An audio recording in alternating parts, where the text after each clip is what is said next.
আমরা কোনো দোকানে আলু কিনতে গেলে দোকানদার আমাদের জিজ্ঞেস করে কত কেজি আলু দেবো। কোথাও কাপড় কিনতে গেলে জিজ্ঞেস করে কত মিটার কাপড় দেবো। কোনো ছোট জিনিস কিনতে গেলে জিজ্ঞেস করে কত সেন্টিমিটার দেবো। জল কিনতে গেলে জিজ্ঞেস করে কত লিটার জল দেবো। মোবাইল কেনার সময় স্ক্রিনের যে মাপ দেওয়া থাকে সেই মাপটা দেওয়া থাকে ইঞ্চ হিসেবে। তো এর থেকে আমরা বুঝতে পারি কোনো বস্তুকে মাপার আলাদা আলাদা প্রণালী থাকে। তার মধ্যে একটা প্রণালী হলো এফপিএস। এটাকে প্রথম চালু করেছিলেন ব্রিটেনরা। এটা একটা ব্রিটিশ প্রণালী। এখানে এফ এর মানে হচ্ছে ফুট, পি এর মানে হচ্ছে পাউন্ড, আর এস এর মানে হচ্ছে সেকেন্ড। মানে ব্রিটিশরা কোনো বস্তুর দৈর্ঘ্য মাপত ফুট হিসেবে, কোনো বস্তুর ওজন মাপত পাউন্ড হিসেবে। আপনারা দেখবেন পুলিশে ভর্তি হওয়ার সময় একটা গোলা ছুঁড়ে মারতে হয়, ওই গোলাটার ওজন পাউন্ড হিসেবে মাপা থাকে। তো এই মাপামাপি করার ব্রিটেনরা যে পদ্ধতি শুরু করেছিল তার নাম ছিল এফপিএস, ফুট পাউন্ড সেকেন্ড। তারপর ফ্রান্স একটা আলাদা পদ্ধতি নিয়ে আসলো যার নাম হচ্ছে সিজিএস।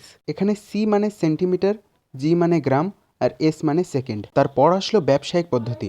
তারা চেয়েছিল যে মাপার যে পদ্ধতি সেটা বেশি বড়ও না হোক, সেটা বেশি ছোটও না হোক। তো তারা একটা পদ্ধতি বার করলো যার নাম হলো এমকেএস।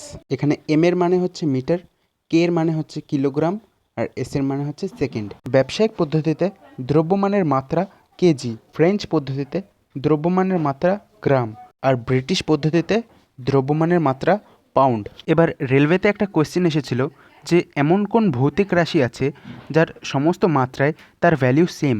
দেখো, ব্যবসায়ী লোকেরাও সেকেন্ড, ফ্রেঞ্চ লোকেরাও সেকেন্ড, ব্রিটিশ লোকেরাও সেকেন্ড। তো এর উত্তরটা হবে সেকেন্ড। সিজিএস পদ্ধতি যেটা ফ্রেঞ্চ পদ্ধতি তাকে বলা হয় মিট্রিক পদ্ধতি, আর এমকেএস পদ্ধতি যেটা ব্যবসায়িক পদ্ধতি তাকে বলা হয় মিটেরি পদ্ধতি। এরকম ছোট ছোট কোয়েশ্চেন কিন্তু পরীক্ষায় আসে যে মিট্রিক পদ্ধতি কাকে বলে, কিংবা মিট্রিক প্রণালীতে দৈর্ঘ্যের মাত্রা কি, মিটেরি পদ্ধতিতে দৈর্ঘ্যের মাত্রা কি, ব্রিটিশ প্রণালীতে দৈর্ঘ্যের মাত্রা কি, ফ্রেঞ্চ প্রণালীতে দ্রব্যমানের মাত্রা কি, ব্যবসায়িক পদ্ধতি কাকে বলে। এই কোয়েশ্চেনের আনসারগুলো তোমরা কমেন্ট করবে।